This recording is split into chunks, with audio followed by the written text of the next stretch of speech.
این پیام به دست هر کسی نمیرسه. اگه اینجایی یعنی وقتشه تصمیم طرف مقابلت روشن بشه.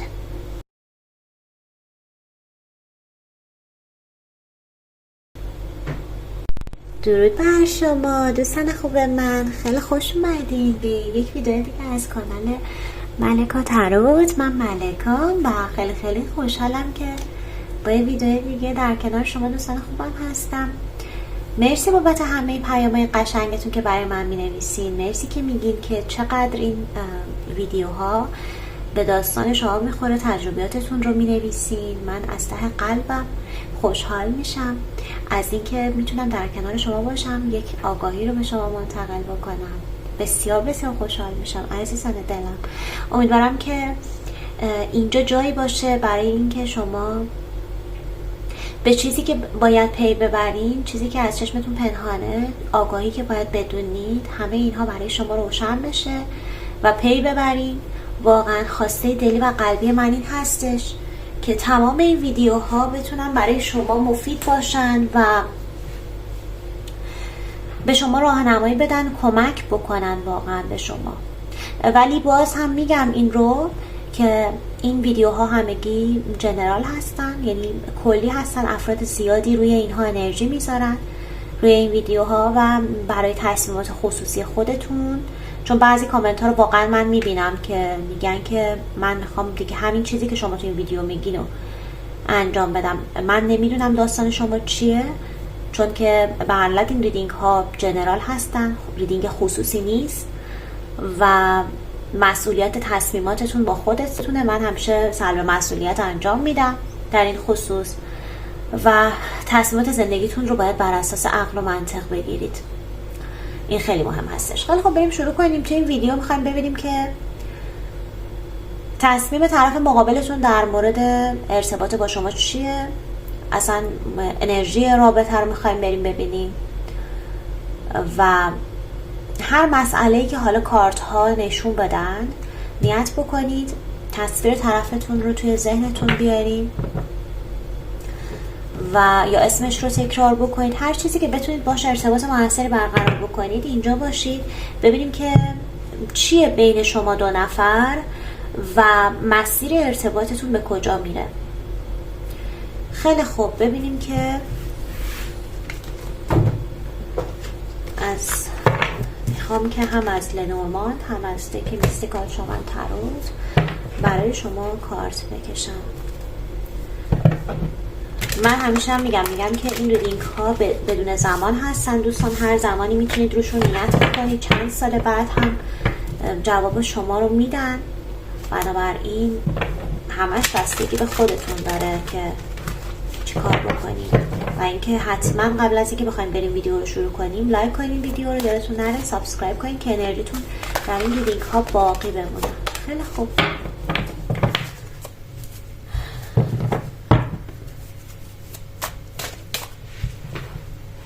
ببینم که شما تصاویر کارت ها رو میبینید واضح.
هم براتون بکشم در این خصوص.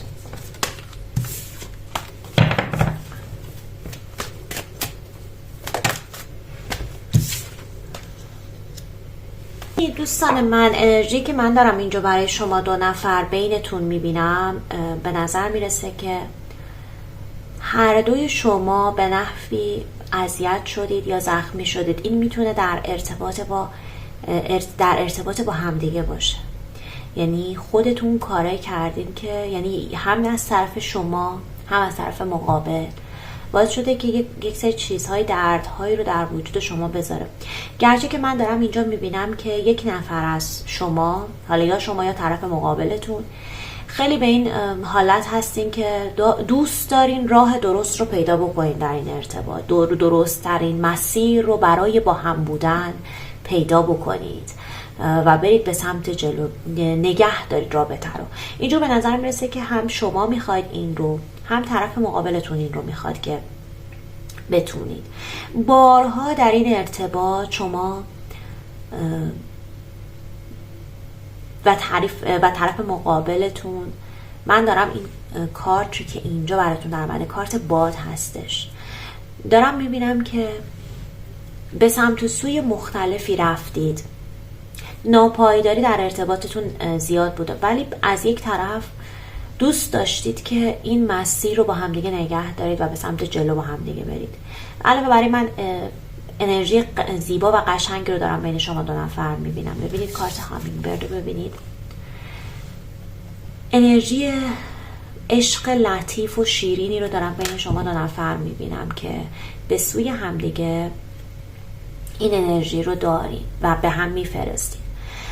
و خیلی هم دارم میبینم که این ارتباط اولا که برای خیلی از شما دوستان ارتباط کارمایی هستش. یعنی اصلا اولین کارتی که براتون در اومد، من از این کارت دارم اینو میفهمم که این ارتباط بین شما دو نفر الکی نبوده همینجوری بینتون به وجود بیاد و اینجا یک حکمت بالاتری هستش، یک درس بالاتری هستش که شما باید از این ارتباط بگیرید. رابطه یک سری مشکلاتی هم وجود داره که انگار از دسترس شما خارجه، انگار اینکه شما و یا طرف مقابلتون نمیتونید اون رو هندل بکنید. من خیلی دارم نقش شما رو در زندگی این طرف به این حالت میبینم که شما خیلی بهش نقش کسی رو دارید که بهش واقعا چیزهایی رو میگید که میتونید آرومش بکنید یا مسائلش رو حل بکنید. اگرم حل کننده مسائلش نیستید، واقعا حالا وجود شما در زندگی این آدم بسیار براش یک چیز منحصر به فرد و خیلی دارم میبینم که احترام خاصی برای شما قائل هستش. شما رو خیلی فرد با بلوغ و با شخصیت بالایی داره میبینه. این انرژی که به هر حالت من اینجا دارم میبینم بین شما دو نفر انرژی خیلی قشنگی هستش، ولی به هر حالت این ناپایداریه و اینکه میبینید رابطه شما میدونید مثل چی میمونه. یک توصیفی که همین الان داره به ذهنم میرسه اینه که مثل میمونه که فکر کنید شما توی یه اتاق نشستید، خب، و مثلا شما توی یک اتاقی که خونه خودتونم هست و مهمان دعوت کردید، همه چیز خیلی خوبه، همه چیز خیلی عالیه، همه چیز خیلی خوب داره میره جلو، شما مثلا دارید از مهمان ها پذیرایی میکنید، همه چیز در عین آرامش داره میره جلو، همه نشستن دارن با هم گپ میزنن، میگن و میخندن و تمام این داستانا، ولی یه دفعه از پنجره یه طوفانی میاد و همه چیز کتابا رو میریزه رو سر آدما، نمیدونم بشقابا میریزه زمین، یهو مثلا شما کنترلتون رو از دست میدید، نمیدونید اتاق رو نگه دارید، شرایط رو نگه دارید، اون آدمی که اون آخر نشسته اتفاقی براش نیفته، این طرفی براش مشکلی به وجود نیاد، این چیزها آوار نشن و شما کنترلتون رو از دست میدید. حالا یا شما هستید که این مشکل رو دارید یا طرف مقابلتون هستش که این اتفاق میفته و یهو تو عینی که همه چیز خوبه، یهو تو عینی که همه چیز خیلی عالی هستش، مسائل در هم بر هم میشه و بعد کنترل همه اینها سخت میشه. برای بعضیتون من احساس میکنم که اگر این مسئله وجود داره برای شریک عاطفی شما و شما خیلی نقش کسی رو دارین که دارین همه چیز رو درست میکنید، اینو بدونید که برای بعضیتون ممکنه اینطوری باشه که طرف مقابلتون خیلی داره به سمت حل کردن یک موضوع میره، به سمت این که بخواد بره پیش مشاوره و روانشناس برلد، یا این که چیزی که من اینجا دارم میبینم این هستش که رابطه شما نیاز داره که از یک کسی که اشراف کاملتری داشته باشه به مسئله بتونید کمک بگیرید. چیزی که در اومده رو بعد بهتون بگم و نمیخوام خیلی طولانی براتون تو این قسمت حرف بزنم. من چیزی که به واضح دارم براتون میگم اینه که کنترل یک سری مسائل اصلا در دست شماست، در دست طرف مقابلتونه. یهو خیلی چیزا به هم میریزه، با اینکه انرژی شما برای طرف لطیفه، سبکه و بسیار در دل میشینید، چیزی که من دارم میبینم. ولی این زخم هایی که ناخودآگاه دارید به هم دیگه میزنید، در که نمیخواید هم دارید این کار رو به هم دیگه میکنید، مسیر رابطتون رو داره عوض میکنه، داره میبره به یه جای دیگه، به یه سمت دیگه و اینه که مشکل داره به وجود میاره بین شما دو نفر. این زخم هایی که گفتم به هم دیگه میزنید یا اینکه از عدم بلوغتونه، یعنی ممکنه شما هم در نهایتی که واقعا خیلی چیزها رو میدونید چی درسته چی غلطه، ولی در لحظه ممکنه یه کارایی بکنید که بعدا خودتونم بگید من بودم این کارو میکردم، یا حتی طرفتون. ولی مسئله که وجود داره این که شما میتونید عشق رو در دل این طرفتون زنده بکنید. میخوام از لنورماند براتون کارت بکشم ببینم که میخواد لنورماند چی به دوستان من بگه.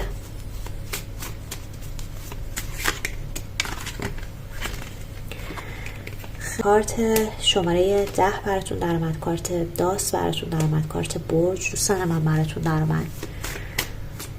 خب بعضی از شما دوستان رو دارم میبینم که کارت 43 براتون در اومد. ببینید برای بعضیتون دارم میبینم که این ارتباط بینتون در حال حاضر کات شده،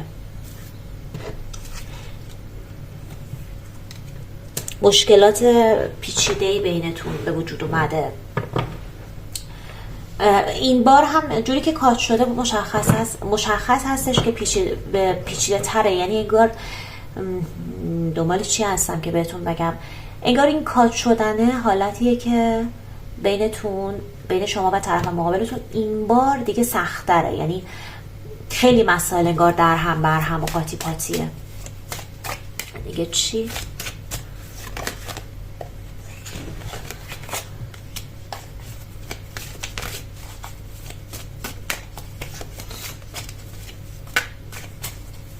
ولی با این حال من دارم میبینم که انرژی شما برای طرف مقابلتون بسیار زیبا هستش.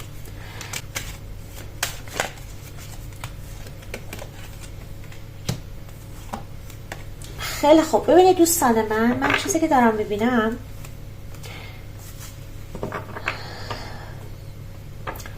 رابطه بین شما دو نفر که گفتم کات شده و مشخصه که این بار هم ایشون به نظر من داره میرسه که یه کاری رو توی این ارتباط انجام داده که متاسفانه درست کردنش خیلی سخت‌تر از دفعات قبله. ببینید اینجا پیش بودن این مسئله رو و همین الانش هم من چیزی که دارم حس میکنم اینه که ایشون،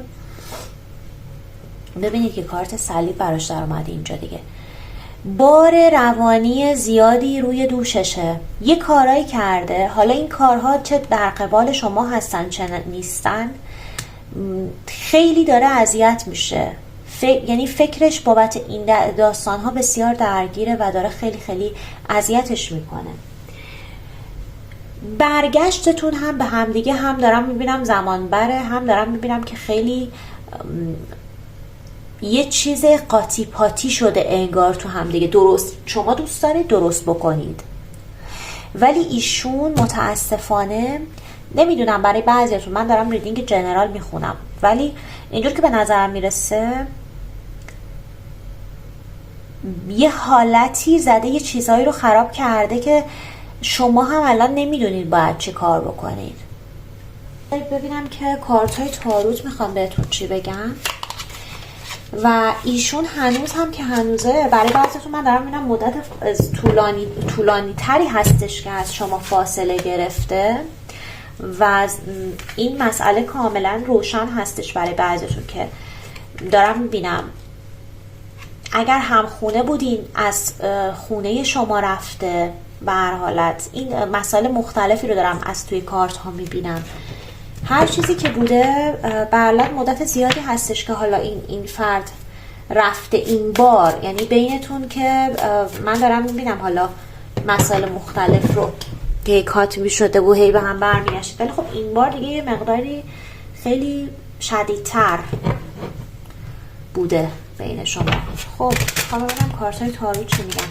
شما با اینکه این فرد همچنان از شما فاصله گرفته، ببینید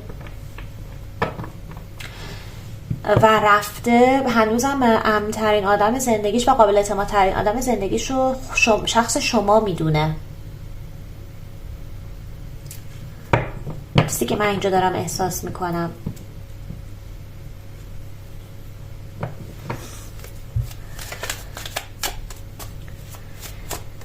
میدونید داستان چیه؟ میخوام حالا بیشتر از کارتای تاروت بپرسم که چی کار کرده واقعا که این دفعه بینتون واقعا چه اتفاقی افتاده که رفته و انگار درست شدنش این بار اصلا یه جور خیلی سخته و تمام اینها. میخوام از تاروت این رو بپرسم و چرا خودش اگر که تصمیمش به رفتن بوده، چرا خودش انقدر از نظر روحی داره بار سنگین تحمل میکنه و اذیته. میخوام واقعا اینها رو از تاروت بپرسم. چی پیش اومده برای کیس دوستان که اگر که رفته. دوستان من فال کات شده نمیخوندم، ولی خب نمیخواستم مثلا این ریدینگ در مورد فال کات شده باشه، ولی به هر حال انرژی کارت ها این هستش. میخوام ببینم که چه چیزی برای دوستان من، برای کیس دوستان من پیش اومده که این بار رفته و با اینکه به نظر میرسه رابطه خیلی قشنگی داشتید و نقش شما هم در زندگی ایشون خیلی مهم بوده، ایشون از رابطه باهاتون رفته و سخته این دفعه خیلی پیشتر پیچ شده داستان که بخواد برگرده و یا اصلا چه به چه علت رفته ایشون. خیلی خوب بگید.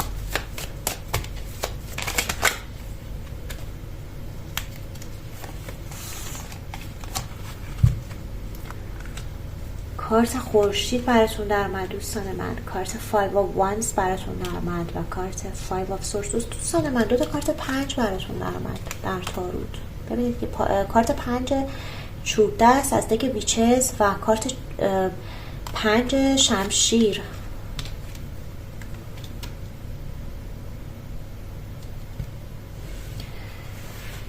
من میدونید چه احساسی دارم میکنم از اینجا. ببینید دوستان خوب من، شما خیلی به دنبال پیشرفت هستید در زندگی. مشخصه که خیلی آدم موفقی هستید، مشخصه که بسیار برنامه و تلاش میکنید برای زندگی خودتون و برای راه و مسیر زندگی خودتون. اصلا من یک چیزی که دارم میبینم، ایشون متوجه تمام اینها هست.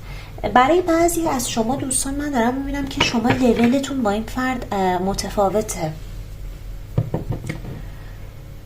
مثلا ممکنه که لول کاریتون، یا مثلا شما، براتون مثال میزنم، شما مثلا براتون یه چیزی میخوام بگم این وسط، بین شما دو نفر مغایرت داره، یعنی نمیخونه، یعنی بینتون یه چیزی وجود داره که انگار میتونید انرژیتون رو توی یک راستا نمیندازه.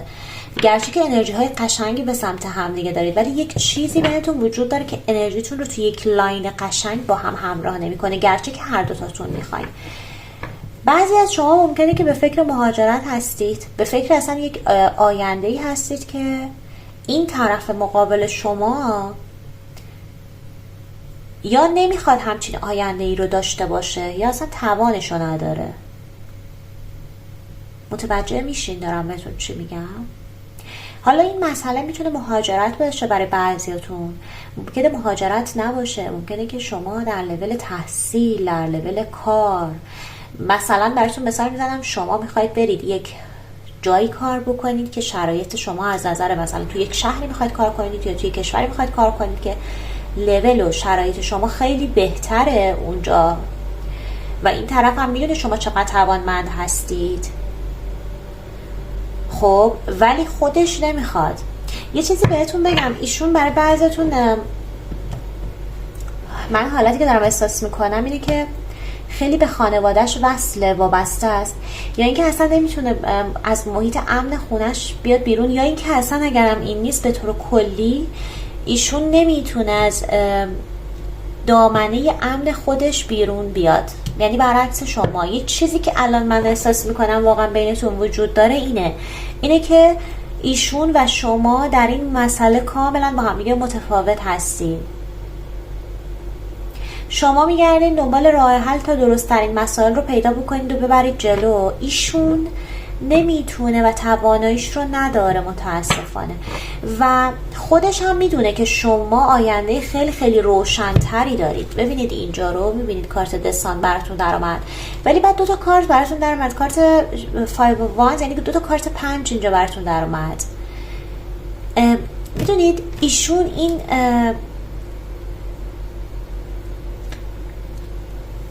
رقابتی که بینتون وجود داره، یعنی اینشون تو ذهن خودش فکر میکنه که یک رقابتی، یعنی از یک نظرهایی که شما از اون حالا بهتر بالاتر هستید، نمیتونه خودش رو متاسفانه به شما برسونه. به خاطر اینه هستش که، یعنی علتش هم اینه، علتش اینه که نمیتونه خودش رو به شما برسونه چون که اصلا تو فکر، یعنی میدونین دامنه امنش نمیخواد بیاد بیرون، میخواد تو همون حد خودش بمونه.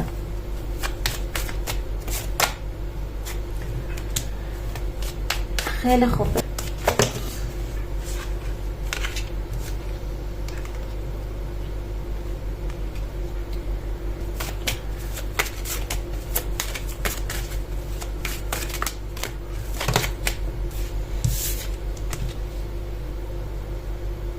چند تا کارت براتون بکشم و ببینم که واقعا تصمیمش چی هستش برای ارتباط با شما و میخواد چی کار بکنن.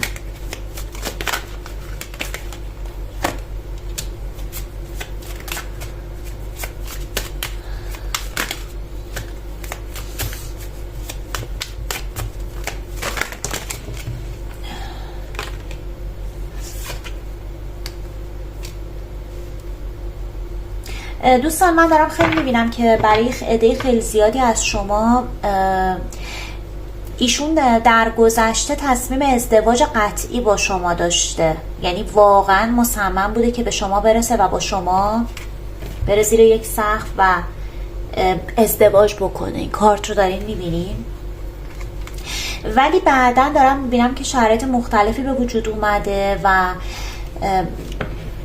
دیده که ببینید مسئله بین شما 2 نفر یک چیز خیلی مهمی که وجود داره اینجا اینه که اینی که من دارم شما از یک لحاظایی به هم نمیخورید. ایشون هم الان هم من دارم میبینم به فکر ازدواج هستش، ولی از یک نظرهای اهدافتون با هم متفاوته. شما خیلی روشن‌تر به همه مسائل نگاه میکنید، ایشون نمیتونه اونجوری که باید به همه مسائل نگاه بکنه و همیشه شک و تردید داره. ضمناً که یک مشکل دیگه هم که وجود داره، نمیخواد خودش رو با شما هم راسته ها و هم سو بکنه، میخواد که در یک لول باقی بمونه، در اون سطح خودش میخواد باقی بمونه، نمیخواد خودش رو وارد دنیای بزرگ شما بکنه. من چیزی که دارم میبینم واقعیتش اینه.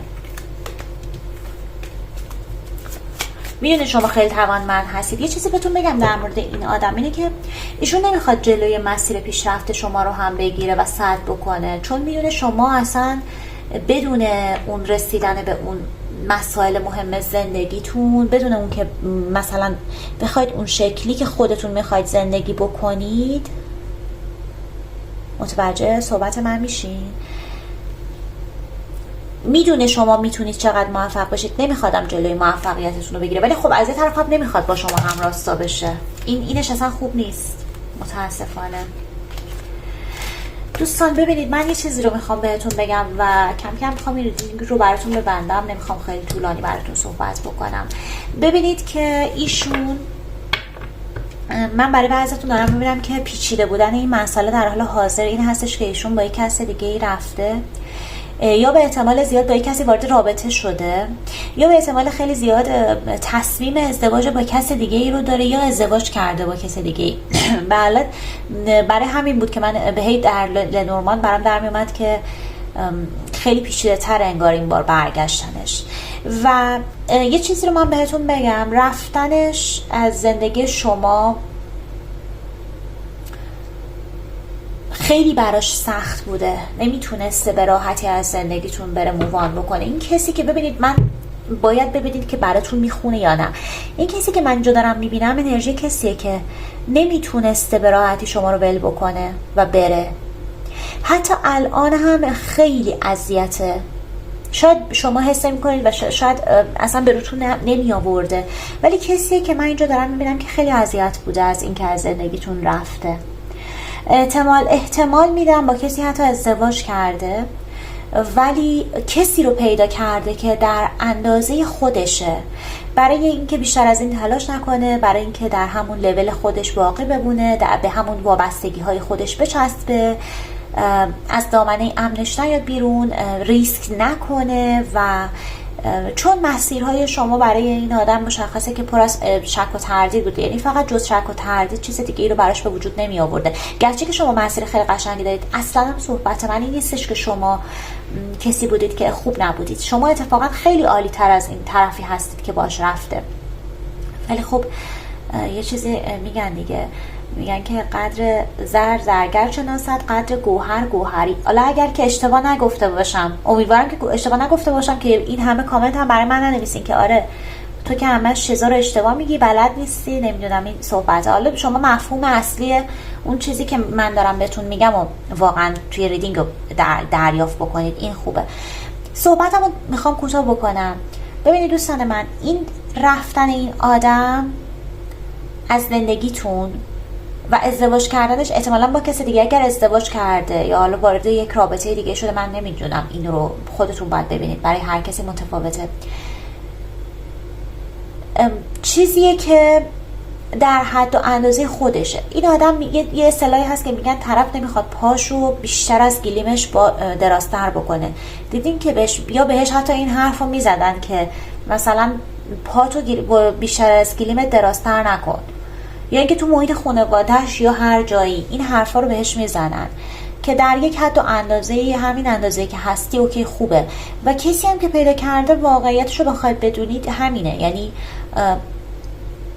به دنبال یک آینده‌ای که مثلا خیلی متفاوت باشه نیست. و اصلا مشکل، یعنی 1% هم فکر نکنید مشکل از سمت شما بوده، شما کافی نبودین، ایشون از ضعف خودشه، ولی خب آدم بدی هم در زندگی شما نبوده. شما برای ایشون و نه ایشون برای شما. من اتفاقا یکی از ماندگارترین عشق‌ها رو دارم میبینم که ایشون حتی با این وجود که رفته از زندگی شما، هیچ وقت وجود شما و انرژی زیبای عشق شما و تکرار نمیشه دیگه انگار در زندگیش. ولی اصلا به معنی که شما بد بودید نرفته از زندگیتون، فقط به این علت که میخواسته که به وابستگیاش به چسبه. حالا مثلا وابستگیاش ممکنه خانوادهش بوده باشن، ممکنه کارش بوده باشه که با شما حسن همراستانه بوده. یک چیزی این وسط هست که بین شما دو نفر همراستا نبوده، بینتون نمیخورده. و ایشون خیلی هم مدت‌ها دارم میبینم که فکر کرده که چی کار بکنه چی کار نکنه، ولی در نهایت به این نتیجه رسیده که پایان دادن یا انتخابی که در سطح خودش باشه خیلی بهتر هستش تا اینکه بخواد بیاد با شما همراه بشه. و البته یکی از دلایلش هم این هستش که چون نمیتونسته با شما همراه بشه، بهتره که وقت شما رو هم تلف نکنه. من ولی این ارتباط رو هر چیزی که بوده خیلی زیبا دارم میبینم. ارتباط منظور من اینجا اصلا ارتباط سمی و آدمای بی خودی و اینها نیست، نه. این آدم عشقش واقعا به شما واقعی بوده، ولی اگر رفته بدونید به خاطر مشکلات خودش و به خاطر طرز فکر خودش. ببینید ایشون هیچ وقت طرز فکرش، یعنی دنیا عوضم بشه، طرز فکرش هیچ وقت با شما یکی نمیشه.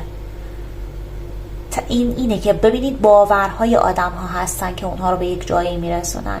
ایشون باورش با شما زمین تا آسمون متفاوته در خیلی مسائل خیلی مهمی و با شما نمیخونه، ولی شما غیر قابل تکرار هم براش هستید در زندگیش.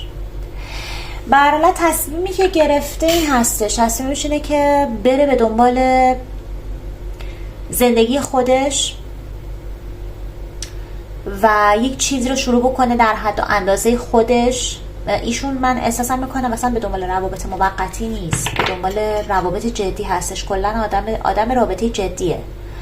الان هم اگه با کسی رفته به احتمال زیاد حالا داره به سمت یک رابطه جدی میره.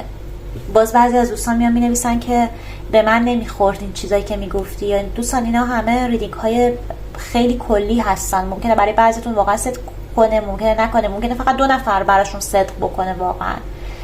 ولی این چیزی که من توی این ریدینگ دارم میبینم، عشق ایشون واقعا به شما واقعی بوده ولی خودش آدم با حد و مرز و باوندری داره و دوست داره که بره و حالا به علت رابطه‌ای هم که داره برقرار میکنه دوست داره که دنبال رابطه بی خودی نیست.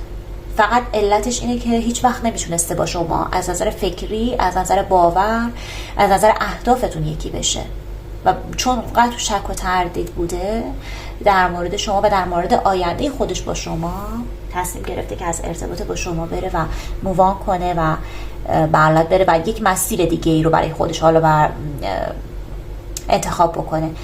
چه حالا مسیرش این باشه که با کسی بره که رابطه جدی تری داشته باشه. برای بعضیتون میبینم واقعا دارم میبینم با کسی دیگه داره ازدواج میکنه یا ازدواج کرده یا تو فکر برنامه اون هست، ولی بدونید اون کسی که پیدا کرده هم لول تر خودشه تا شما. نه به معنی اینه که شما پایین تری، نه که شما خودتون رو بخواید خورد کنید و این کارا رو بکنید با خودتون، اصلا و به هیچ عنوان. اصلا یعنی من در مورد این ریدینگ با قطعیت بهتون میگم اصلا هیچ چیزی در شما کم و کاس نیست.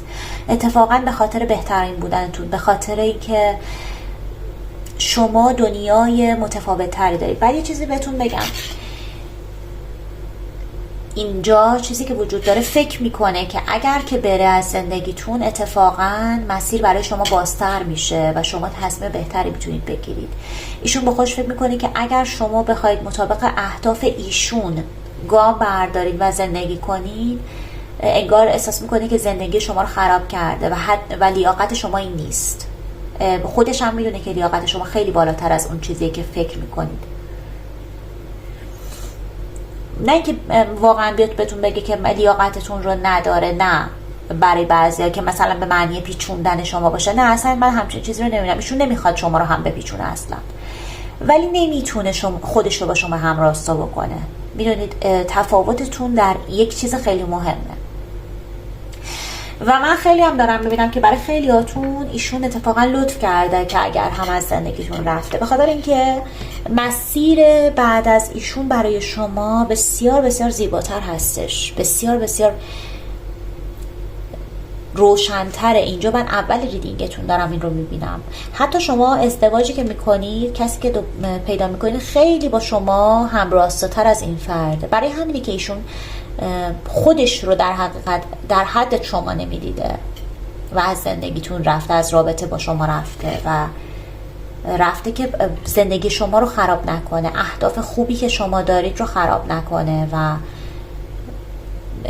شما رو راه شما رو برای شرایط بهتر باز بذاره و اهلی نبوده که شما رو اجبار بکنه برای اینکه چیزی که نمیخواید یا دوست ندارید اون رو بپذیرید، چون میدونسته که بسیار اذیت میشید. ایشون یه سری شرایط برای بعضیتون من دارم میبینم شرایط مالی خوبی هم نداشته، یا اگر هم نمیدونم شرایطش ممکنه اصلا حالا مالی هم نبوده باشه، شرایط خانوادگی یا مسائلی که واقعا شاید نمیتونستید شما تحمل بکنید یا اصلا شما هیچ وقت نمیتونستید همراستا با اونها بشید و ایشون نمیخواسته واقعا شما رو زور بکنه. رفته دنبال یک کسی رو پیدا کرده در حد و اندازه خودش که سازگارتر باشه باهاش. بنابراین اهدافتون با هم یکی نبوده و باورهاتون. ایشون هیچ وقت باورش با شما یکی نمیشه متاسفانه. حتی اگر در ظاهر تایید میکرده حرفاتون رو، هیچ وقت ته دلش نمیتونسته و این اصلا هیچ. و چیزی که من اینجا دارم احساس میکنم به عنوان جمله پایانی برای شما اینه که ببینید دوستان من، رفتن ایشون به زندگی شما شاید باعث شده که شما در غم زیادی برید ناراحت بشید، ولی بدونید که مسیر شما بعد از ایشون خیلی قشنگ تره. من این جمله رو برای اینکه بخوام بهتون انگیزه بدم نمیگم، این یه واقعیت برای شما. چون که شما شاید در یعنی قبل از مثلا اینکه این فرد از زندگیتون بره، اگر مثلا زمانی که با هم بودید شاید حاضر بودید خیلی چیزها رو تحمل بکنید که نمیخواستید. شاید مثلا یک جایی بعد میرفتید زندگی میکردید که خودتون دوست نداشتید، شاید یک شرایطی رو بعد میپذیرفتید که دوست نداشتید، ولی الان دیگه میتونید خودتون باشید و میتونید اهداف خودتون رو جلو ببرید و بعدش هم میتونید کسی رو پیدا کنید که از نظر باور و هدف خیلی با شما همسوتر و همراستاتره. این مسئله مهم هستش. همین. پس هیچ چیزی برای ناامیدی نیست، هیچ چیزی برای اینکه فکر کنید شما مشکلی داشتید، عیب و ایرادی داشتید. اصلا حتی یک لحظه هم خودتون رو پایین نیارید. شما بهترین بودید. برای این آدم هم هیچ وقت مثل شما پیدا نخواهد شد. حتی این کسی که باشم رفته هرگز مثل شما نخواهد بود. خیلی خوب، به آخر این ریدینگ رسیدیم. امیدوارم این ریدینگ براتون مفید باشه دوستان خوب من. برای دوستانی که برای من می‌نویسین که ارتباط خصوصی با من به چه صورت هستش، و من توی همه دیسکریپشن ویدیوها همینطور توی کامنت ها پین کردم ارتباط با خودم رو. در واتساپ میتونید لینکش گذاشته شده و همینطور در کانال تلگرام میتونید اونجا. در کانال تلگرام هم که حتما جوین بشین. پادکست های زیادی میخوام بذارم براتون که کمک کننده هست برای شما و همه اینها. خیلی امیدوارم که این ویدیو براتون مفید باشه و تا ویدیو بعدی و دیدار بعدی من شما دوستان خوبم رو به خدای بزرگ میسپارم.